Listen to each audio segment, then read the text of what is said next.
셜록 홈즈의 기환 중에서 춤추는 사람. 춤추는 인형은 1903년 12월 콜리어스 위클리와 스트랜드 매거진에 발표된 에피소드입니다. 셜록 홈즈 시리즈 중에 가장 유명한 에피소드로 꼽히기도 하죠. 하지만 암호풀이 과정에서 에드거 앨런 포의 단편 황금벌레에서 소개된 방식과 유사하며 춤추는 사람 암호 역시 1874년 미국 아동잡지 성 니콜라스 매거진에 실린 쉬지 않은 인프에 실린 수수께끼의 답에서 아이디어를 얻었다고 합니다. 하지만 암호를 풀어가는 과정에서 홈즈가 독자에게 자세히 설명해주는 과정이 그럴듯하게 묘사되고 있어서 좋은 평가를 받았다고 하네요.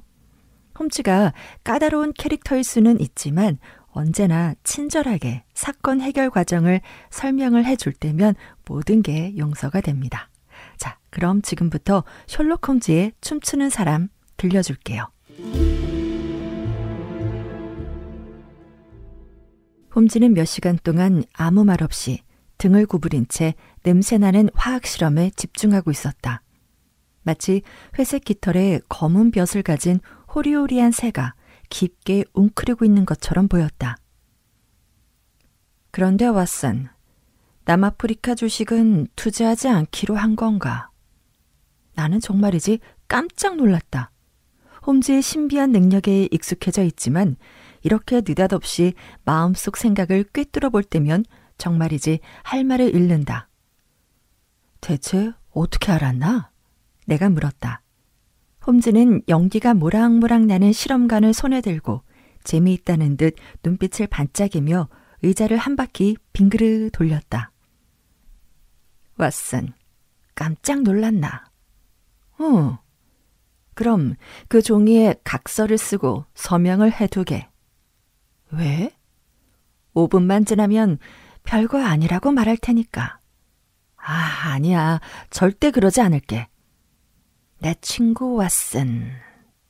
홈즈는 시험관을 선반 위에 올려놓고 교수가 강의하는 투로 말하기 시작했다. 추리를 해나가는 과정은 생각보다 어렵지 않네. 오히려 단순하지. 하나의 추리는 또 다른 추리로 이어지는데 추리가 끝나면 중간 과정은 삭제하고 시작 부분과 결론만 들려주면 사람들은 감탄을 하지. 지금도 자네의 왼쪽 엄지와 검지 사이가 눌린 것을 보고 금광에 투자하지 않기를 결심했다는 것을 알았거든. 무슨 말인지 통 못 알아듣겠는데? 잘 생각해보면 어렵지 않을 거야. 어떤 관계가 있는지 알려주지. 첫째, 어젯밤 클럽에서 돌아왔을 때 자네 왼쪽 엄지와 검지 사이에 분필가루가 묻어 있었어. 둘째, 자네는 당구를 칠 때 큐가 미끄러지지 않게 손가락에 초크를 칠하는 습관이 있지. 셋째, 자네가 당구를 치는 상대는 서스톤뿐이야. 넷째, 서스톤이 한 달 안에 만료되는 남아프리카 부동산에 대한 권리를 가지고 있는데 자네에게 공동 투자를 제안했다고 했지. 그게 벌써 4주 전이었네. 다섯째, 자네의 수표책은 내 서랍 안에 있는데 내게 열쇠를 달라고 하지 않더군. 여섯째, 그러니 자네는 거기에 투자하지 않겠다고 결심을 한 거지. 터무니없이 단순하군. 그렇지. 어떤 문제는 설명을 듣고 나면 아주 단순하고 유치해진다네. 하지만 자, 여기 아직 설명하지 않은 것이 있네. 왓슨, 이게 뭔지 생각해 보겠나? 그는 종이 한 장을 탁자 위에 올려놓고는 다시 화학 실험을 이어갔다. 나는 종이 위에 그려진 이상한 그림을 들여다보았다. 홈즈, 이건 어린아이가 그린 그림이지 않나? 그래? 자네는 그렇게 생각하나? 아닌가?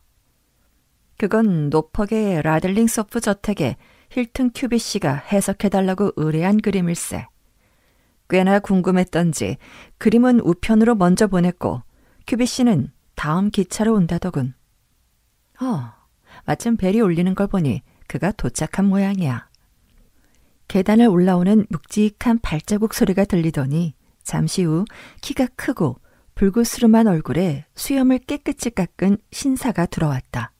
그는 눈빛이 맑고 뺨에는 혈색이 도는 것으로 보아 안개 자욱한 베이커가에서 멀리 떨어진 곳에 살고 있음을 알 수 있었다.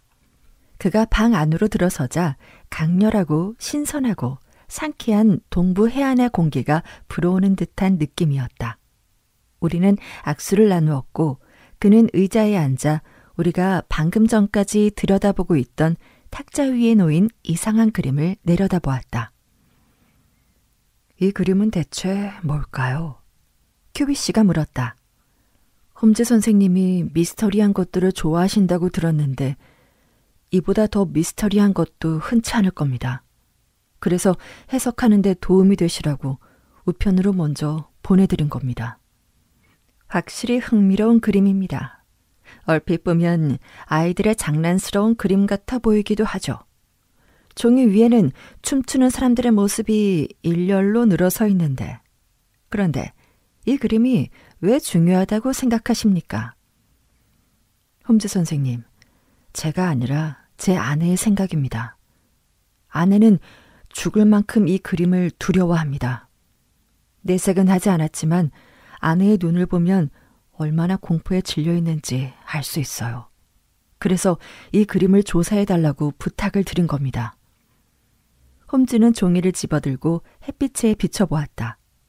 공책에서 찢어낸 것 같은 종이 위에는 연필로 다음과 같은 그림이 그려져 있었다. 홈즈는 한동안 살펴보더니 조심스럽게 접어 수첩에 넣었다. 이건 보기 드물게 흥미로운 사건이 될 것 같습니다. 힐튼 큐비 씨, 편지에 간단한 내용을 적어 보내주셨지만 내 친구 왓슨을 위해서 다시 한번 말씀해 주시겠습니까? 저는 말을 잘하는 사람이 아닙니다. 그는 초조한 지 커다란 손을 쥐었다 폈다 하면서 이야기를 시작했다. 그러니 제 이야기를 듣다가 이해가 되지 않는 부분이 있으면 언제든 질문해 주십시오. 작년에 제가 결혼한 이야기부터 시작을 해야 되겠군요. 하지만 그 전에 말씀드리고 싶은 것이 있습니다. 저는 부자는 아니지만 저희 가문은 50년 동안 노퍽주에 살아온 명문가입니다. 그 지역에서는 잘 알려져 있죠. 작년에 저는 여왕제기 기념식에 참석하기 위해서 런던에 와서 러셀 광장에 있는 하숙집에 묵었습니다. 우리 교구를 담당하고 있는 파커 목사님이 지내시던 곳이니까요.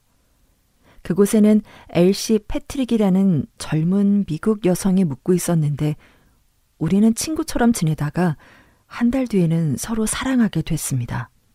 우리는 등기소에서 조용한 결혼식을 올렸고 부부가 돼서 노퍽으로 돌아왔죠. 홈즈 선생님, 명문가의 자제가 여자의 가문이나 그녀의 과거에 대해 전혀 알지도 모른 채 결혼하는 게 이상해 보일 수도 있겠죠. 하지만 제 아내를 보면 이해가 되실 겁니다. 엘씨는 솔직한 여자예요. 그녀는 내가 원한다면 언제든 결혼을 다시 생각해 볼 수 있는 기회를 주었으니까요. 저는 떠올리고 싶지 않은 기억이 있어요. 너무 고통스러운 일이라 언급하고 싶지 않을 만큼요. 하지만 힐튼, 전 당신에게 부끄러운 일은 하지 않았어요. 그러니 제 말을 믿고 결혼을 한다면 제 과거에 대해서는 묻지 않았으면 해요. 그럴 수 없다면 당신 혼자서 노퍽으로 돌아가도 괜찮아요. 저는 이곳에 혼자 남을게요. 저희는 결혼한 지 1년이 지났고 지금까지 우리는 행복했습니다. 그런데 한 달 전 6월 말부터 이상한 일이 일어났어요. 어느 날 아내는 미국에서 온 편지를 받았어요. 미국 소인이 찍혀 있는 걸 똑똑히 봤습니다. 그녀는 그 편지를 읽더니 얼굴이 하얗게 질려서는 불 속에 편지를 던져버렸죠. 그리고 그 편지에 대해서는 이야기하지 않았습니다.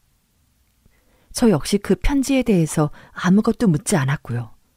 아내와 한 약속이 있었으니까요. 하지만 그때부터 아내는 잠시도 편하게 지내지 못했습니다. 그녀의 얼굴에는 늘 두려움이 가득했어요. 두려운 표정으로 뭔가를 기다리고 있는 것 같았죠. 아내가 저를 믿어주었으면 했습니다. 아내의 가장 가까운 친구가 나라는 걸 알아주었으면 했어요. 하지만 아내가 먼저 말하지 않는 이상 말을 꺼낼 수 없었습니다. 홈즈 선생님, 아내는 정직한 사람이에요. 그리고 과거에 어떤 잘못이 있었다고 해도 그건 아내의 잘못이 아니었을 겁니다. 저는 노퍽이라는 시골의 지주에 불과하지만 가문의 명예를 소중히 여긴다는 점은 영국의 그 누구에게도 뒤지지 않습니다. 아내는 그 사실을 잘 알고 있고 절대 가문에 먹칠할 사람이 아니라고 저는 확신합니다. 그럼 지금부터 이상한 사건에 대해서 말씀을 드리죠. 일주일 전쯤, 그러니까 지난주 화요일이었습니다. 저는 창틀에서 이상한 그림을 하나 발견했는데 분필로 춤추는 사람이 대충 그려져 있었습니다. 저는 이 그림이 마구간을 지키는 소년이 장난으로 그린 것이라고 생각을 했지만 그 소년은 자신이 그린 것이 아니라고 하더군요. 어쨌든 밤사이에 그려진 게 분명한 그림을 지우고서 아내에게 그 일을 대수롭지 않게 이야기했습니다. 그런데 아내는 매우 진지하게 이야기를 듣더니 그림을 또 발견하거든 자기에게 꼭 보여달라고 하더군요. 그리고 일주일 동안은 아무 일도 없었습니다. 그런데 어제 아침 정원의 해시계 위에 놓여있던 이 종이를 발견했어요. 나는 이 종이를 엘시에게 보여줬고 아내는 기절했습니다. 이후 아내는 꿈을 꾸는 사람처럼 반쯤 멍해져 있었고 아내의 눈에는 항상 공포가 어려 있었어요. 그래서 홈즈 선생님께 이 그림과 함께 편지를 보낸 겁니다. 경찰에 신고할 일은 아닌 것 같아서요. 홈즈 선생님이라면 어떻게 해야 좋을지 방법을 알려주실 수 있을 것 같아서요. 저는 부자가 아닙니다. 하지만 내 아내를 위협하는 것이 있다면 전 재산을 털어서라도 지켜줄 겁니다. 그는 멋진 남자였다. 크고 푸른 진지한 눈을 가진 잘생긴 신사로 순수하고 온화한 사람이었다. 아내에 대한 사랑과 그녀에 대한 신뢰는 그의 외모를 더욱 빛나 보이게 했다. 홈즈는 말없이 그의 이야기를 듣더니 조용히 생각에 잠겼다. 큐비 씨, 마침내 홈즈가 말했다. 가장 좋은 방법은 아내를 설득해서 이야기를 들어보는 것이 가장 좋을 것 같습니다. 힐튼 큐빗은 고개를 흔들었다. 홈즈 선생님, 약속은 약속입니다. 엘시가 이야기하고 싶었다면 그렇게 했을 겁니다. 아내에게 강요하고 싶지 않아요. 하지만 남편으로서 제가 해야 할 일은 해야겠다는 생각에 부탁을 드리는 겁니다. 그렇다면 알겠습니다. 저도 최선을 다해 돕도록 하죠. 최근에 낯선 사람이 집 근처에 나타난 적이 있습니까? 아니요, 없습니다. 그곳은 조용한 마을이라 낯선 사람이 나타나면 틀림없이 사람들이 알아보겠죠. 네, 근처는 그렇지만 마을에서 멀리 떨어지지 않은 곳에 조그마한 해수욕장이 몇 군데 있어서 농가에서 하숙을 운영하기도 합니다. 확실히 이 그림에는 어떤 의미가 있습니다. 임의로 만든 거라면 해독이 어렵겠지만 규칙이 숨어 있다면 의미를 찾아낼 수 있을 겁니다. 하지만 이 정도로는 너무 짧아서 아무것도 알아낼 수가 없군요. 큐빗이 이야기도 너무 막연해서 단서를 찾기 어렵습니다. 그러니 노폭으로 돌아가서 주변을 다시 살펴보고 새로운 그림을 발견하면 그때 다시 오십시오. 창틀에 그려진 그림을 지웠다니 아쉽군요. 또 마을에 낯선 사람이 나타나지 않는지 잘 살펴보시고요. 모든 새로운 사실을 찾아내면 연락 주십시오. 제가 해드릴 수 있는 조언은 이것뿐입니다. 혹 긴급한 상황이 생기면 언제라도 제가 노퍽으로 직접 가겠습니다. 의뢰인이 돌아간 후 홈즈는 깊은 생각에 잠겼다. 처음 며칠 동안은 수첩에서 종이를 꺼내 한참 동안 들여다보곤 했다. 하지만 보름이 지난 오후까지도 그 일에 대해서 언급하는 일은 없었다. 2주가 지난 어느 날 오후, 홈즈가 외출하려는 나를 붙잡았다. 왓슨, 여기 있는 게 좋을 거야. 왜? 오늘 아침에 힐튼 큐비 씨에게서 전보가 왔거든. 춤추는 사람 그림을 가져왔던 큐비 씨, 기억하지? 1시 20분에 리버풀에 도착한다니 이제 곧 올 걸세. 그 사이에 중요한 일이 있었던 것 같네. 오래 기다릴 필요도 없었다. 노퍽의 지주가 기차에서 내리자마자 곧장 마차를 타고 전속력으로 달려왔으니까. 눈에는 피로함이 가득했고 주름진 이마에는 수심이 가득했다. 홈즈 선생님, 이 일 때문에 온 신경이 곤두서는 것 같습니다. 그는 안락 의자에 주저앉으며 말했다. 알 수도 없고 보이지도 않는 어떤 사람이 우리를 둘러싸고 음모를 꾸미는 것 같습니다. 아내는 두려움으로 하루하루 죽어가고 있어요. 제 눈앞에서 날이 갈수록 쇠약해져 가고 있습니다. 부인은 아직도 아무 말 하지 않았습니까? 네, 아직이요. 하지만 여러 번 뭔가를 말하려 했지만 털어놓지 못하더군요. 그래서 이야기할 수 있도록 도와준다는 것이 오히려 그녀를 주눅들게 만들었습니다. 아내는 우리 가문의 오랜 명예와 자부심에 대해 이야기하면서 뭔가를 얘기하려는 듯 하다가 결국 다른 이야기로 화제를 돌리더군요. 그렇다면 뭔가 새로운 것을 발견하셨습니까? 예, 조사에 도움이 될까 싶어 새로운 춤추는 사람 그림 몇 개를 더 가지고 왔습니다. 그런데 더 중요한 건 그 사람을 봤다는 겁니다.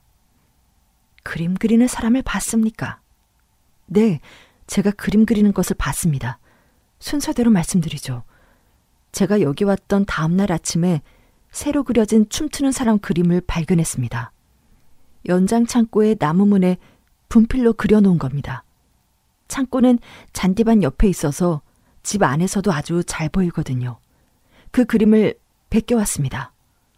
큐빗은 그림을 탁자 위에 펼쳐놓았다. 잘하셨군요. 계속하시죠. 홈즈가 말했다. 그림을 베끼고 나서 그 그림은 바로 지웠습니다. 그리고 이틀 후 아침에 새로운 그림이 그려져 있더라고요.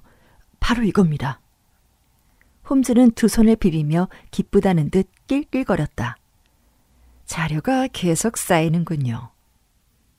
그리고 3일 후 해시계 위에 조약돌로 눌러놓은 이 종이를 발견했습니다. 보시다시피 두 번째 그려진 그림과 똑같습니다. 그래서 저는 범인을 숨어서 기다리기로 결심했죠. 권총을 들고 잔디밭과 정원을 한눈에 내려다볼 수 있는 서재에 앉아 있었는데 새벽 2시쯤 됐을 겁니다. 달빛이 비추긴 했지만 사방은 어두웠어요. 그때 제 등 뒤에서 발자국 소리가 들렸죠. 가운을 입은 아내였어요. 그녀는 저에게 그만 침실로 돌아가 자라고 했지만 저는 이런 터무니없는 장난을 치는 사람이 누구인지 확인해야겠다고 말했습니다. 아내는 그런 의미 없는 장난에 신경 쓸 필요가 없다고 하더군요. 힐튼, 이 일이 신경 쓰인다면 둘이 여행을 떠나는 건 어때요? 그럼 더 이상 신경 쓰지 않아도 될 거예요. 뭐라고? 미친놈들 장난 때문에 집을 놔두고 도망치라고? 그랬다가는 이 마을 사람들의 웃음거리가 되고 말 거야. 아무튼 그만하고 자요. 그 문제는 내일 아침에 다시 얘기해요. 아내가 말했습니다. 그런데 갑자기 아내가 얼굴이 하얗게 질려서는 제 어깨를 꽉 잡았습니다. 그때 창고 근처에서 뭔가 움직이는 게 보였어요. 검은 그림자가 창고 모퉁이로 기어가더니 문 앞에 웅크려 앉더군요. 제가 권총을 들고 밖으로 뛰쳐나가려는데 아내가 팔로 나를 끌어안고 필사적으로 말렸습니다. 저는 아내를 떨쳐내려 했지만 그녀는 죽을 힘을 다해 매달렸어요. 겨우 팔을 풀고 창고로 달려갔을 땐 이미 그놈은 사라지고 난 후였습니다. 하지만 흔적은 남아있었죠. 창고 문 옆에 춤추는 사람 그림이 있었으니까요. 앞서 보여드린 그림과 똑같은 그림이 그려져 있었습니다. 정원을 샅샅이 뒤졌지만 아무 흔적도 발견하지 못했어요. 그런데 놀랍게도 그놈이 계속 그곳에 있었다는 겁니다. 아침에 다시 창고 문을 살펴보니 밤에 본 그림 아래 또 다른 그림이 그려져 있었으니까요. 그 그림도 갖고 오셨습니까? 물론입니다. 이건 아주 짧은데 베껴왔습니다. 이겁니다. 큐빗은 다시 종이 한 장을 꺼냈다. 새로운 춤은 다음과 같이 그려져 있었다. 잠깐. 홈즈가 무척 흥분한 얼굴로 말했다.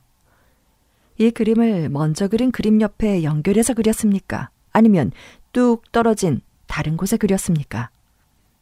완전히 다른 판자에 그렸습니다. 좋습니다. 이건 사건을 해결하는데 중요한 단서가 될 겁니다. 희망이 보이는군요. 자, 힐튼 큐빗 씨, 다시 흥미로운 이야기를 이어가시죠. 저는 더 이상 할 말이 없습니다. 그날 밤 아내가 저를 말리는 바람에 그놈을 잡지 못했다는 것에 대해서 아내에게 화가 났다는 것 외에는요. 아내는 제가 다칠까 봐 말렸다고 했지만 그 순간 아내가 정말로 걱정한 것은 내가 아니라 그놈이 아니었을까 하는 의심이 들었습니다. 그놈이 누구인지 그 이상한 그림의 의미가 무엇인지 아내는 분명히 알고 있을 테니까요. 하지만 홈즈 선생님, 아내의 목소리와 눈빛은 진심으로 저를 걱정하고 있다는 것을 믿을 수 있었습니다. 그래서 의심은 오래가지 않았어요. 이게 그동안 있었던 일의 전부입니다. 이제 제가 어떻게 하면 좋을지 알려주십시오. 마음 같아서는 농장에서 일하는 일꾼 5-6명을 데려다가 잠복을 시켜놓고 그놈이 나타나면 혼을 내서 다시는 우리를 괴롭히지 않게 하고 싶습니다. 이 일은 생각보다 복잡해서 그리 간단하게 끝날 것 같지 않군요. 런던에는 언제까지 머무를 생각입니까? 오늘 돌아가야 됩니다. 밤새 아내를 혼자 있게 둘 수는 없어요. 아내는 지금 극도로 예민한 상태라 빨리 돌아오라고 부탁을 했습니다. 그래요. 그렇다면 돌아가야죠. 만약 더 머물 수 있다면 하루나 이틀 후에 큐빗 씨와 함께 가려고 했습니다. 그림은 두고 가시죠. 며칠 내로 저택을 방문해서 사건에 대해 말씀드리겠습니다. 홈즈는 의뢰인이 돌아갈 때까지 프로다운 태도를 유지했지만 홈즈를 잘 아는 나로서는 그가 몹시 흥분했음을 알 수 있었다. 힐튼 큐빗의 넓은 등이 문 밖으로 사라지자 홈즈는 탁자 위에 올려놓은 춤추는 사람이 그려진 종이를 모두 펼쳐놓고 복잡하고 치밀한 계산을 하기 시작했다. 나는 2시간 동안 그림과 글자를 계속해서 채워나가는 홈즈를 지켜보았다. 그는 자신의 일에 집중한 나머지 분명히 나라는 존재는 잊은 것이 틀림없었다. 홈즈는 일이 잘 되면 휘파람을 불기도 하고 노래도 불렀으며 일이 잘 풀리지 않을 때는 이마에 깊은 주름을 잡으며 멍한 표정으로 가만히 앉아 있었다. 마침내 홈즈는 만족스러운 듯 환호성을 내지르며 의자에서 벌떡 일어났다. 그리고는 손을 비비며 방안을 오가기 시작했다. 그러더니 전보용지에 긴 전문을 썼다. 왓슨, 이 정보에 대해 내가 예상한 대로 회신이 온다면 자네의 사건 기록에 아주 흥미로운 사건 하나가 추가될 걸세. 우리는 내일 노폭으로 가서 큐빗 씨를 화나게 한 이 사건에 대해서 설명할 수 있을 거야. 솔직히 말해 너무 궁금해서 미칠 것 같았지만 홈즈는 자신이 원하는 시간에 원하는 방식으로 이야기하는 것을 좋아했으므로 그때까지 묻지 않고 참기로 했다. 하지만 정보가 예상보다 늦어지는 바람에 홈즈는 현관벨이 울릴 때마다 신경을 곤두세우곤 했다. 마침내 이튿날 저녁 무렵 힐튼 큐빗에게서 편지가 왔다. 그날 아침 해시계 뒤에서 또 다른 그림이 발견된 것 외에는 특별한 일은 없다는 것이었다. 새로운 그림을 베껴 그린 그림은 다음과 같았다. 한동안 미스터리한 그림을 들여다보던 홈즈가 갑자기 놀라움과 당혹스러운 탄성을 내지르며 벌떡 일어났다. 그의 얼굴에는 불안과 긴장이 뒤섞여 있었다. 왓슨, 더 이상 기다릴 수 없네. 오늘 밤 노스 월섬으로 가는 기차가 있나? 나는 기차표를 살펴봤지만 이미 마지막 기차가 떠난 후였다. 그러면 내일 아침 일찍 아침을 먹고 저 차를 타러 가세. 가능한 빨리 그곳에 도착해야 하네. 잠시만. 기다렸던 정보가 온 것 같군. 허드슨 부인, 잠깐만요. 답장을 써야 할지도 모르니까요. 내가 예상했던 대로야. 힐튼 큐빗 씨에게 어서 빨리 이 사실을 알려야 하네. 그는 자신이 지금 얼마나 위험한 사건에 휘말렸는지 모르는 것 같으니 말이야. 그것은 사실이었다. 그저 장난 같아 보이던 이 사건은 어두운 결말을 향해 치닫고 있었다. 그때 일을 생각하면 지금도 그때 느꼈던 공포와 당혹감이 생생하게 되살아난다. 독자들에게 좀 더 좋은 결말을 알려주었으면 좋았을 테지만 며칠간 영국 전체를 뒤흔들었던 리들링소프 저택에 연이어 일어난 이 미스터리한 사건의 암울한 결말을 있는 그대로 사실을 기록해야 하는 입장이니 어쩔 수가 없다.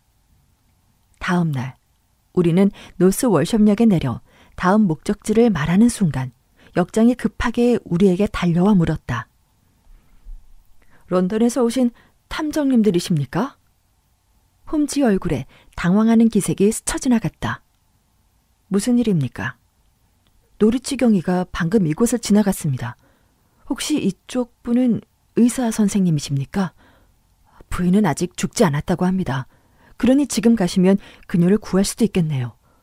하지만 살아난다 하더라도 교수형을 받을 겁니다. 불안해 보이는 홈즈가 물었다. 지금 리들링 저택으로 가려던 참이었는데 무슨 일이 있었습니까? 끔찍한 일이 일어났습니다. 힐턴 큐빗 씨와 그의 아내가 모두 총에 맞았습니다. 하인들의 말로는 그녀는 남편을 쏜 후에 자신에게도 총을 쐈다고 하더군요. 큐빗 씨는 그 자리에서 사망을 했고 부인 역시 위독하다고 합니다. 노퍽의 명문가에서 어쩌다 이런 일이 벌어졌는지. 홈즈는 아무 말 없이 마차로 달려갔고 11km를 가는 동안에도 아무 말이 없었다. 나는 홈즈가 이렇게 낙담한 것을 본 적이 없다. 홈즈는 기차를 타고 오는 동안에도 계속해서 안절부절하며 신문만 뒤적였다. 그러니 이제 걱정했던 일이 현실이 되자 몹시 상심하는 모습이었다. 홈즈는 우울해하며 의자에 깊게 몸을 기댄 채 생각에 빠졌다. 마차가 달리는 주변에는 흥미로운 곳들이 많았다. 왜냐하면 그곳은 시골에서는 볼 수 없는 독특한 풍경이 펼쳐져 있었기 때문이었다. 드문드문 흩어져 있는 몇 채의 오두막과 푸른 들판에 솟아있는 교회의 거대한 탑은 노퍽과 서퍽주의 옛 이스트 잉글리아의 영광을 보여주고 있었다. 마침내 마부는 채찍을 들어 작은 숲 사이로 보이는 벽돌과 목재로 만들어진 두 채의 오래된 건물을 가리켰다. 저기가 리들링소프의 저택입니다. 마차가 넓은 정원을 가로질러 현관으로 가는 동안 나는 미스터리한 이야기 속에 등장했던 창고와 해시계를 보았다. 빠르고 민첩한 듯한 남자가 이륜마차에서 내렸다. 그는 자신을 노퍽 경찰의 마틴 경감이라고 소개했고 내 친구의 이름을 듣더니 상당히 놀라워했다. 정말 놀랐군요. 사건은 오늘 새벽 3시에 벌어졌는데 어떻게 알고 런던에서 저와 같은 시간에 도착하신 겁니까? 이런 일이 있을 것 같아서 막고 싶어 왔습니다. 아, 그렇다면 우리가 찾지 못한 증거를 가지고 계시겠군요.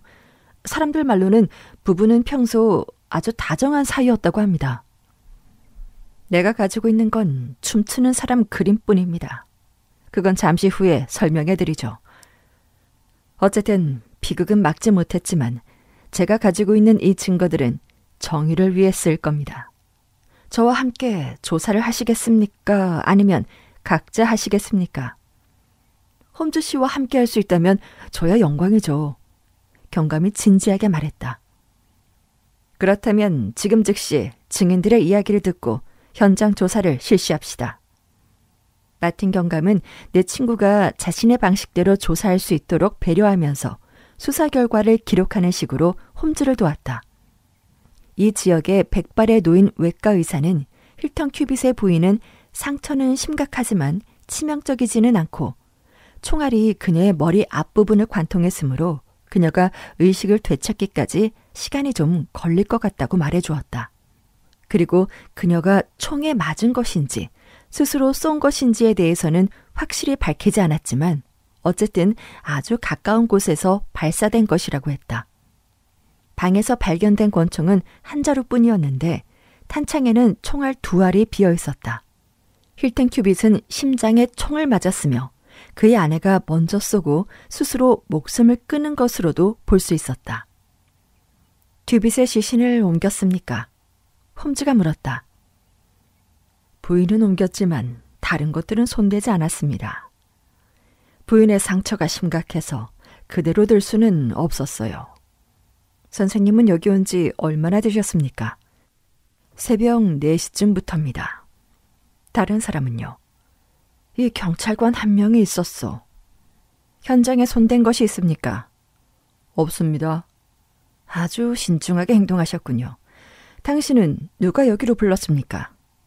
아니요, 손더스 부인입니다. 그 사람이 사건 현장을 처음으로 목격했습니까? 예, 요리사 킹 부인과 함께요. 두 사람은 지금 어디에 있습니까? 아마 부엌에 있을 겁니다. 그럼 두 사람의 이야기를 먼저 듣는 것이 좋겠군요.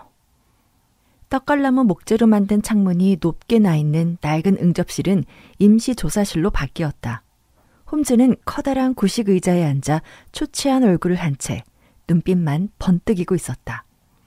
구하지 못한 의뢰인의 복수를 위해서라도 목숨을 걸고 사건을 해결하겠다는 확고한 의지를 느낄 수 있었다. 홈즈와 함께 날렵한 마틴 경감, 머리가 희끗희끗한 늙은 시골 의사와 나, 그리고 별 도움이 될 것 같지 않은 경찰관이 합류했다. 두 여인의 진실은 명확했다. 그들은 총소리에 잠이 깼고 1분 후 2번째 총소리를 들었다고 한다. 킹 부인은 옆방에 있던 손더스 부인의 방으로 뛰어들어가 그들은 함께 계단을 내려왔다.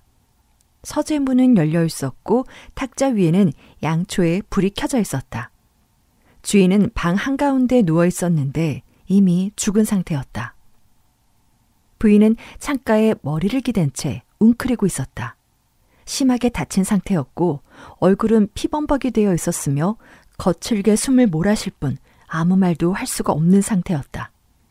방과 복도는 온통 연기와 화약 냄새로 가득 차 있었다. 창문은 확실히 닫혀 있었고 안쪽에서 잠겨 있었다. 두 사람은 그것을 정확히 보았다고 했다. 그들은 즉시 의사와 경찰을 불렀다. 그리고 남편과 마구간 소년의 도움으로 부상당한 여주인을 그녀의 방으로 옮겼다. 침대에는 주인 부부가 함께 들어가 잠든 흔적이 남아 있었다. 부인은 평상복 차림이었고 큐빗 씨는 잠옷 위에 가운을 걸치고 있었다. 서재 물건에는 아무도 손댄 흔적이 발견되지 않았다. 그들이 아는 한 남편과 아내는 싸운 적이 없었다. 모두들 그를 인꼬 부부라고 생각하고 있었다. 여기까지가 하인들이 증언한 내용이다. 마틴 경감의 질문에 대한 답변으로는 모든 문은 안쪽에서 잠겨 있었으므로 아무도 집에서 빠져나간 사람은 없을 거라고 대답했다. 홈즈의 질문에는 위층에 있던 그들이 계단을 향해 뛰어내려가는 순간부터 화약 냄새를 맡았다고 대답했다. 아주 중요한 증언이군요. 자, 이제 지금부터 방 안을 꼼꼼하게 조사해 봅시다. 홈즈가 말했다. 서재의 새 벽면 가득히 책이 들어차 있고 정원이 내려다 보이는 평범하고 작은 창문 쪽에 책상이 놓여 있었다. 방 안에 들어섰을 때 가장 눈에 띈 건 바닥을 가로질러 누워있던 큐빗의 시신이었다. 흐트러진 옷차림으로 보아 그가 급히 잠에서 깨어났다는 것을 알 수 있었다. 총알은 그의 정면에서 발사되어 심장을 뚫고 들어가 박혀 있었다. 아마도 고통 없이 즉사한 것이 분명했다. 가운과 손에는 화약의 흔적이 없었다. 시골 의사에 따르면 부인의 얼굴에는 화약 자국이 있었지만 손에는 묻어있지 않았다고 했다. 손에 화약 자국이 있고 없고는 그리 중요한 증거는 아닙니다. 물론 화약 자국이 있었다면 확실했겠지만 홈즈가 말했다. 단창이 잘 맞지 않아서 화약이 거꾸로 뿜어져 나오지만 않는다면 손에 화약을 묻히지 않고 얼마든지 총을 쏠 수 있으니까요. 큐비 씨의 시신은 이제 옮겨도 될 것 같군요. 그런데 선생님, 부인의 상처의 총알이 아직 그대로 남아 있습니까? 그렇소. 총알을 빼내려면 복잡한 수술이 필요하죠. 그러나 권총에는 여전히 4개의 총알이 남았습니다. 6발 중 2발이 큐비 씨와 부인에게 발사가 됐으니 숫자는 정확하죠. 그렇습니까? 그럼 창틀에 박힌 이 총알은 어디서 발사된 걸까요? 홈즈는 갑자기 몸을 돌려 그의 길고 가는 손가락으로 바닥에서 약 3cm가량 위쪽에 총알이 뚫고 지나간 구멍을 가리켰다. 아니, 이걸 어떻게 찾으신 겁니까? 경감이 소리쳤다. 그걸 계속 찾고 있었으니까요. 대단하군요. 시골 의사가 말했다. 총알이 3발 발사됐으니 제3의 인물이 있었겠군요. 하지만 그는 누구이며 어떻게 도망칠 수 있었을까요? 그것이 지금부터 우리가 해결해야 할 문제입니다. 홈즈가 대답했다. 마틴 경감, 아인들이 방을 뛰쳐나갈 때부터 화약 냄새가 났다고 했을 때 그 점이 매우 중요하다고 말한 것을 기억하십니까? 그럼요. 하지만 그 의미는 잘 모르겠군요. 발사된 순간 방문과 창문은 열려 있었던 것으로 추정이 됩니다. 그렇지 않다면 그렇게 빨리 화약 연기가 집안에 퍼질 수 없으니까요. 그러니 방은 바람이 통하는 상태였을 겁니다. 물론 아주 잠깐 열려 있었겠지만. 그걸 어떻게 증명할 수 있습니까? 촛불이 꺼지지 않았기 때문이죠. 와, 정말 대단합니다. 마틴 경감이 말했다. 사건 당시 창문이 열려 있었다는 건 제3의 인물이 있었고 그자가 창문 밖에서 총을 쐈을 가능성이 있다는 겁니다. 그래서 찾아봤더니 창틀에 총알의 흔적이 있었던 거죠. 그런데 누가 창문을 닫고 잠갔을까요? 부인이 본능적으로 그랬을 겁니다. 저건 뭐지? 책상 위에 악어 가죽과 은으로 만들어진 아주 잘 손질된 작은 여성용 핸드백이 놓여 있었다. 홈즈는 가방 안에 든 내용물을 전부 꺼냈다. 영국은행이 발행한 50파운드 지폐 20장이 고무줄로 묶여 있었다. 이건 법정에서 중요한 증거물이 될 테니 잘 보관해 두십시오. 홈즈가 핸드백과 지폐를 경감에게 넘겨주며 말했다. 자, 이제 3번째 총알을 주목해 봅시다.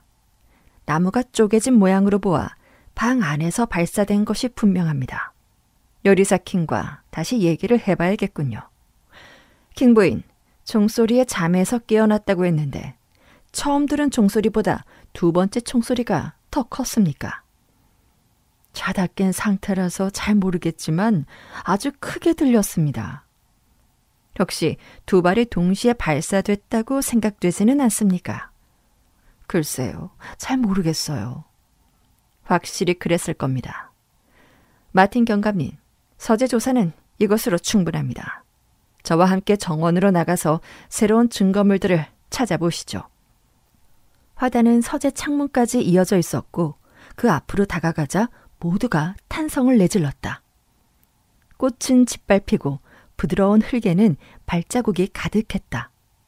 구두 끝이 유난히 뾰족한 커다란 신발 자국이었다.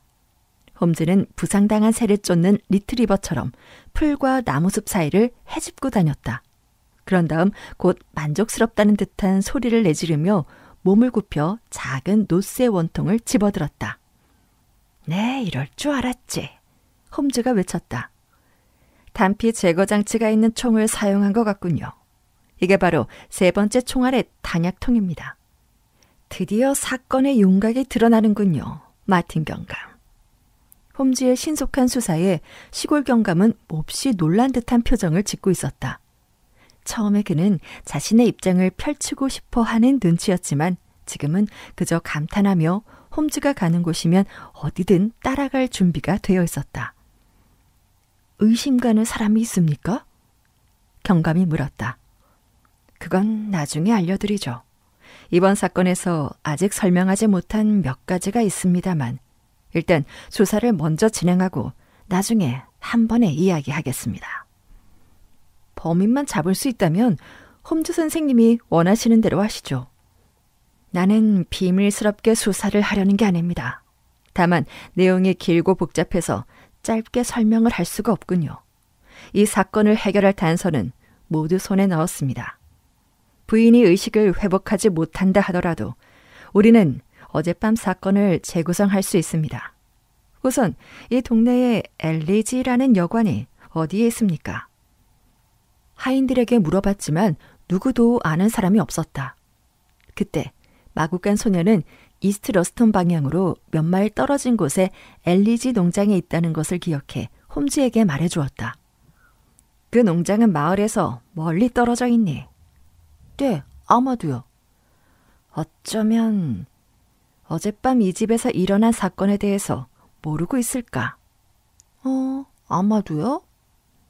홈즈는 잠시 생각에 잠기더니 의미심장한 미소를 지었다. 말을 준비해 줄 수 있겠니?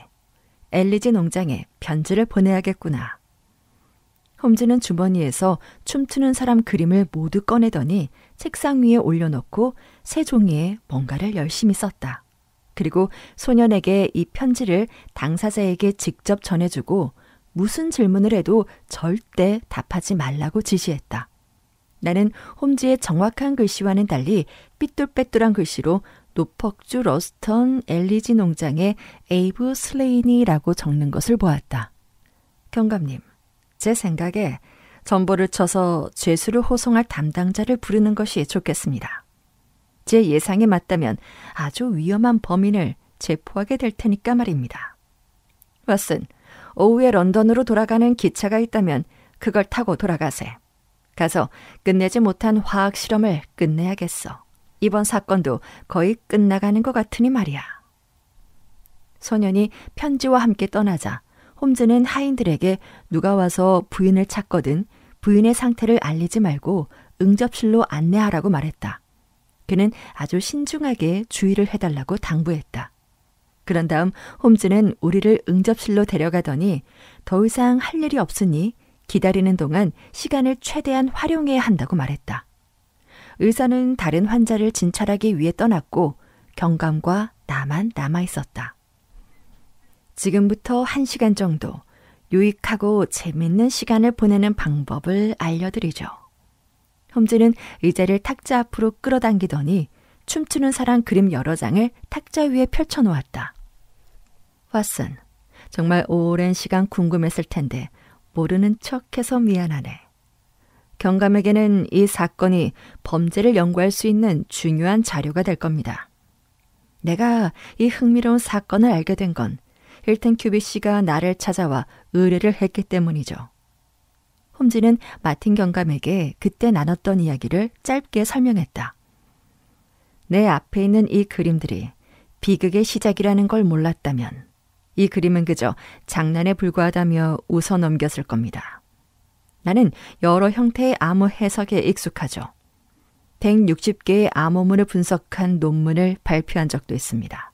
하지만 이런 암호는 사실 처음 봅니다. 물론 암호를 만들어낸 목적은 명확하죠. 이 암호를 만들어낸 사람들은 남들에게는 그저 이 암호를 장난스러운 그림으로 보이고 싶어 했을 겁니다. 하지만 이 그림들의 문자가 의미하는 것을 인식하고 규칙을 찾다 보면 암호는 쉽게 풀리죠. 맨 처음 받은 메시지는 너무 짧아서 자, 이 그림을 보십시오. 이건 알파벳 E를 의미합니다. 아시다시피 E는 알파벳 중에서 가장 많이 쓰이는 문자라 짧은 문장에서도 자주 발견이 됩니다. 첫 번째 메시지에는 15개의 기호 중 4개는 동일하므로 이 그림을 E로 해석한 거죠. 그런데 같은 그림이라도 깃발을 들고 있는 것도 있고 아닌 것도 있습니다. 깃발이 사이사이에 껴있는 것으로 보아 깃발은 곧 띄어쓰기를 의미한다고 생각했죠. 하지만 곧 어려움에 봉착을 했습니다. 이 다음으로 많이 나오는 단어는 없었을 뿐만 아니라 인쇄에서 많이 쓰이는 글자가 있다고 하더라도 그 빈도수가 바뀔 수 있으니까요. 예를 들어 사용되는 글자의 빈도수는 대략 TAOINSHRDL입니다. 하지만 TAO는 거의 비슷한 빈도로 쓰이죠. 암호에서 어떤 의미가 나올 때까지 하나하나 조합해 보려면 인내심이 필요합니다. 그래서 새로운 자료를 기다렸죠. 힐튼 큐비씨와 두 번째로 만났을 때 3장의 그림을 더 가져왔는데 2개의 그림은 짧은 문장이었고 나머지 그림은 단어였습니다. 깃발을 든 사람이 없는 것으로 보아 그렇게 생각을 한 거죠. 자, 보세요. 5개의 글자가 조합된 단어에는 2번째 글자와 4번째 글자가 이라는 사실을 알 수 있죠. 예를 들면 savor, 자르다, liver, 지렛대, never, 절대 등등을 생각해 봤는데 어떤 요청에 의한 답이라면 never가 가장 적합하겠다는 판단을 내렸습니다. 그렇다면 상황으로 보아 이 그림은 부인이 메시지를 보고 답변을 남긴 그림일 가능성이 커지죠. 그렇다면 NVR이 됩니다. 여기까지 풀고 나자 만약 이 암호가 부인이 예전에 친하게 지냈던 누군가로부터 온 편지라면 2개의 이 사이에 3개의 그림은 부인의 이름은 L씨를 의미한다고 생각했습니다. 살펴보니 3개의 그림이 3번이나 반복해서 같은 단어로 끝나더군요. 이 그림은 L씨에게 보내는 간청이 확실했습니다. 이렇게 해서 LSI를 나타내는 그림도 찾을 수 있었죠. 하지만 편지를 쓴 사람은 L씨에게 무엇을 호소하고 있었을까? L씨 앞에 오는 단어는 4글자뿐이고 2자로 끝납니다. 그렇다면 COME라는 단어가 틀림없죠. 그리고 나서 2자로 끝나는 다른 글자를 찾아봤지만 없더군요. 그래서 COM이라는 3글자를 알아냈고 이걸로 첫 번째 암호를 풀어봤습니다. 우선 밝혀내지 못한 기호는 점을 찍어두었죠. 그랬더니 이런 단어가 되더군요. .m.ere.e sl.ne. 이렇게 보면 첫 글자로 올 수 있는 건 비동사 A뿐입니다. 그런데 짧은 문장에서 3번이나 등장을 하니 2번째 단어는 HERE가 분명했죠. 그러면 이런 문장이 됩니다. I'm here, A Slane. 이름으로 짐작되는 마지막 공백에 글자를 채워 넣으면 I'm here, Abe Slaney. 나 여기 있어요, Abe Slaney. 많은 글자의 암호를 풀었으니 2번째 암호도 쉽게 풀리더군요. A.elii.es. 여기에 빠진 글자에 t와 g를 넣어보니 at LEG, LEG에서라는 문장이 나왔고 분명 이 암호를 쓴 사람이 머물고 있는 장소, 즉 집이거나 머물고 있는 여관이라는 생각이 들었습니다. 마틴 경관과 나는 내 친구가 이렇게 어려운 암호를 완벽하게 풀어낸 것에 대해서 감탄하며 듣고 있었다. 그 다음엔 어떻게 하셨습니까? 경감이 물었다. 나는 이 에이브 슬레이니가 미국인이라고 생각을 하는데 그럴 만한 근거는 충분히 있습니다. 에이브는 에어브레햄의 미국식 이름을 줄인 것이고 미국에서 온 편지가 이 사건의 시작이었으니까요. 게다가 부인은 자신의 과거를 남편에게조차 말하지 않은 것으로 보아 이 사건이 어떤 범죄가 연관되어 있을 거라고 생각을 했습니다. 그래서 뉴욕 경찰국에 있는 친구 윌슨 하그리브에게 정보를 보냈죠. 그에게 에이브 슬레인이라는 이름을 알고 있느냐고 말이죠. 그 친구의 대답은 이랬습니다. 그는 시카고에서 가장 위험한 사기꾼이야. 답장을 받은 바로 그날 저녁 힐튼 큐비씨는 슬레이니가 보낸 마지막 암호를 내게 보냈습니다. 암호를 풀어보니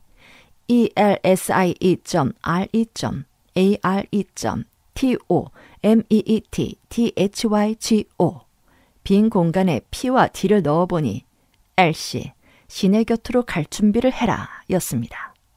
이 악당의 암호문은 호소에서 협박으로 변했죠. 내가 아는 시카고 악당은 자신이 한 말을 즉시 행동으로 옮길 것이 분명했습니다.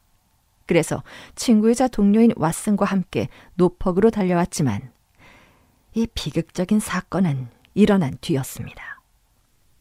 함께 사건을 맡게 돼서 영광이었습니다, 홈즈 씨. 하지만 솔직히 말하자면 홈즈 씨는 보고할 상관이 없겠지만 저는 상관에게 뭐라 보고를 해야 할지 엘리지 농장에 있는 자가 정말 살인자가 분명하다면 이러고 있을 시간이 없습니다. 도망이라도 간다면 걱정하실 거 없습니다. 도망갈 일이 없을 테니까요. 어떻게 하십니까? 도망치면 죄를 인정하게 됩니다. 그럼 제가 가서 그 자를 체포하겠습니다. 그 자는 여기로 오고 있을 겁니다. 여기로 오고 있다고요? 내가 그 자에게 편지를 썼기 때문이죠. 홈즈 씨, 저를 놀리시는 겁니까?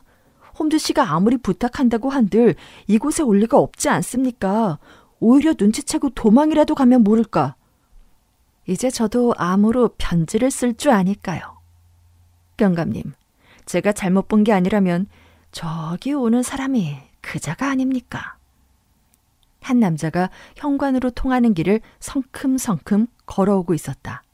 그는 키가 크고 잘생겼으며 까무잡잡한 피부에 매부리코, 턱수염을 기르고 회색 플라넬 정장을 입고 파나마 모자를 쓴 채 지팡이를 휘두르며 당당하게 걸어와 벨을 눌렀다.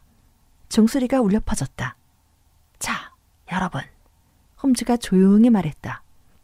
내 생각에 문 뒤로 숨어 있는 것이 좋을 것 같습니다. 저런 놈을 상대할 때는 조심해야죠. 수갑을 준비하세요. 나머진 내게 맡기고. 우리는 1분 동안 문 뒤에 숨어 아무 말도 없이 기다렸다. 결코 잊을 수 없는 1분이었다고 해도 좋을 것이다. 마침내 문이 열리고 남자가 들어왔다.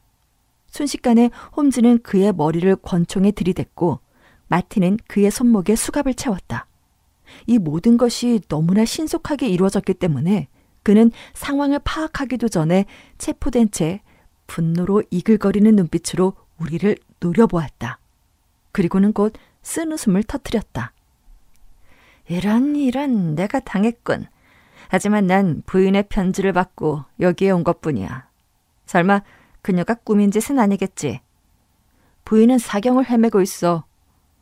남자는 비통한 듯 커다랗게 소리쳤다. 미쳤군. 그럴 리가 없어. 상처를 입은 건 그녀가 아니라 그자야. 누가 내 사랑스러운 엘시를 다치게 한 건가? 내가 그녀를 협박하긴 했지만 그녀의 머리털 하나 건드리지 않았어. 어서 그녀가 다치지 않았다고 말해. 부인은 중상을 입고 사망한 남편 옆에서 발견이 됐지. 그는 깊은 신음과 함께 의자에 주저앉아 수갑을 찬 채 두 손으로 얼굴을 파묻었다. 5분을 그렇게 침묵하더니 얼굴을 들고 냉정하게 말했다. 난 아무것도 숨길 게 없습니다. 내가 총을 쏜 건 그가 먼저 나에게 총을 쏘았기 때문입니다.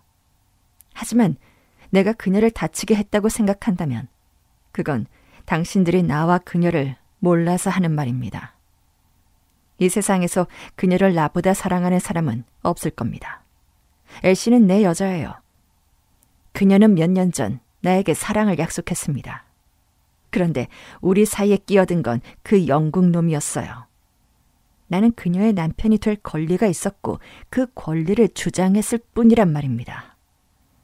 그녀는 당신이 어떤 남자라는 걸 알기 때문에 당신을 떠난 거야. 홈즈가 말했다. 그녀는 당신을 두려워하고 증오했어. 그래서 미국에서 도망을 쳤고 영국에서 훌륭한 신사를 만나 결혼을 했지. 그런데 당신은 그녀가 사랑하고 존경하는 남편을 버리고 함께 떠나자고 끈질기게 그녀를 따라다니며 협박을 했고 그녀의 삶을 불행하게 만들었어. 당신은 고귀한 한 남자의 목숨을 앗아갔고 그의 아내가 스스로 목숨을 끊도록 했어. 에이브 슬레이니, 이것이 당신이 저지른 악행이야. 이제 법에 따라 죗값을 치러야겠지. 홈즈가 냉정하게 말했다. 엘시가 죽는다면 난 어떻게 되든 상관없습니다. 미국인이 말했다. 그는 한 손을 펴서 구겨진 쪽지를 보았다. 이걸 보십시오. 엘시가 정말 큰 상처를 입었다면 이 편지를 누가 쓴 거죠? 내가 썼다. 너를 유인하려고. 당신이? 말도 안 돼. 춤추는 사람의 비밀을 아는 건 우리 조직원 말고는 아무도 없어요. 그런데 당신이 썼다고? 만든 사람이 있으면 부는 사람도 있는 법이지. 슬레인이, 당신을 데려갈 마차가 오고 있어. 그 사이에 네가 저지른 죄를 사과할 시간을 주지. 엘씨가 남편 살인 혐의를 받고 있어. 내가 암호를 풀지 못했다면 그녀는 남편을 죽인 살인범이 됐겠지. 당신이 조금이라도 부인에게 속죄할 마음이 있다면 남편의 죽음에 직접적이든 간접적이든 그녀는 책임이 없다는 것을 세상에 밝히는 것이 좋을 거야. 내가 바라는 바입니다. 진실을 말하겠습니다. 미국인이 말했다. 자네에게는 불리한 진술이 될 수도 있어. 영국 형법에 의거해 마틴 경감이 말했다. 슬레이니는 어깨를 으쓱하더니 이야기를 시작했다. 나와 엘씨는 어려서부터 알고 지냈습니다. 시카고에 내 친구 7명이 있는데 엘씨 아버지는 그 조직의 보스였죠. 그는 패트릭이라는 사람으로 무척 영리한 사람이었어요. 그 장난 같은 암호를 만들어낸 것도 그 사람이었습니다. 엘씨도 우리가 하는 일을 배운 적이 있는데 우리 사업을 견디지 못하고 영국으로 도망가 버렸죠. 그때 엘씨와 나는 약혼한 사이였습니다. 아마도 내가 다른 직업을 가졌다면 나와 결혼을 했겠죠. 내가 그녀가 있는 곳을 알아냈을 땐 이미 영국인과 결혼한 후였습니다. 나는 그녀에게 편지를 보냈죠. 그러나 답이 없었어요. 그래서 그녀가 볼 수 있는 곳에 편지를 남기려고 이곳에 왔던 겁니다. 그러고 보니 여기 온 지도 벌써 한 달이 되어가는군요. 나는 농장 1층의 방을 빌려 매일 밤 들키지 않고 외출을 할 수 있었습니다. 엘씨가 내가 쓴 암호를 보았다는 걸 알고 있었어요. 한 번은 내가 쓴 편지에 답장을 남겨놓았으니까요. 그러자 점점 화가 나서 엘씨에게 협박을 하기 시작했습니다. 그녀는 부탁이니 제발 이곳에서 떠나달라고 했죠. 나쁜 소문이 돌아 남편에게 쥐이 된다면 자신은 살아갈 수가 없다면서요. 그녀는 편지에 자신을 괴롭히지 않고 떠나준다면 남편이 잠든 새벽 3시에 내려와 창가 맨 끝에서 만나주겠다고 했습니다. 그녀는 돈을 가지고 와 그것을 줄 테니 제발 떠나달라고 했는데 나는 그 순간 화가 치밀어 그녀의 팔을 잡고 그녀를 창문 밖으로 끌어내려고 했습니다. 그 순간 그녀의 남편이 권총을 들고 나타났고 엘씨는 바닥에 쓰러지면서 우리는 얼굴을 맞대고 서게 됐죠. 저는 도망치기 위해 권총을 겨누며 그에게 겁을 줬는데 단지 겁만 주면서 도망치려고 한 것뿐이었는데 그 남자가 제게 먼저 총을 쐈습니다. 총알은 빗나갔고 거의 동시에 나 역시 총을 쐈죠. 남자가 쓰러지는 것을 보고 정원을 가로질러 도망갔는데 뒤에서 창문이 닫히는 소리가 들렸습니다. 맹세하지만 그 이후로 아무 소리도 듣지 못했어요. 그리고 어떤 소년에게서 받은 이 편지를 보고 이곳에 오기까지 아무것도 알지 못했습니다. 미국인이 이야기하는 동안 마차가 도착했다. 제복을 입은 2명의 경찰이 안으로 들어왔다. 마틴 경감이 일어나 슬레이브의 어깨에 손을 얹었다. 이제 가야 할 시간입니다. 그녀를 볼 수 있을까요? 아니요, 부인은 의식이 없어요. 홈즈 씨, 또다시 중요한 사건을 맡게 된다면 당신과 함께 할 수 있기를 기대하겠습니다. 우리는 창가에 서서 마차가 떠나가는 것을 지켜보았다. 뒤를 돌아보니 탁자 위에 미국인이 남긴 암호가 눈에 들어왔다. 홈즈가 그를 유인하기 위해 쓴 편지였다. 왓슨, 이걸 읽을 수 있겠나? 홈즈가 웃으며 말했다. 거기에는 글자가 아닌 춤추는 사람이 그려져 있었다. 내가 조금 전에 설명한 대로 풀어보자면 Come here at once, 곧장 이리 와가 된다네. 그래, 이렇게 써보내면 그자가 올 거라 확신했어. 왜냐면 큐빅 부인 말고는 쓸 사람이 없으니까. 왓슨, 춤추는 사람 그림은 범죄에 쓰였겠지만 이번에는 범인을 잡는 일에 쓰였으니 좋은 일에 쓰인 셈이네. 자, 3시 30분 기차를 타면 베이커가로 돌아가 저녁을 먹을 수 있겠군. 이야기를 끝내기 전에 궁금해할 것 같아서 덧붙인다. 에이비 슬레이니는 재판에서 사형 선고를 받았지만 힐튼 큐빗이 먼저 총을 쏜 것이 인정되어 추후에 징역형으로 감형되었다. 큐빗 부인은 건강을 회복한 후 홀로 지내면서 남편의 영토를 관리하며 가난한 사람들을 돌보고 지낸다고 한다.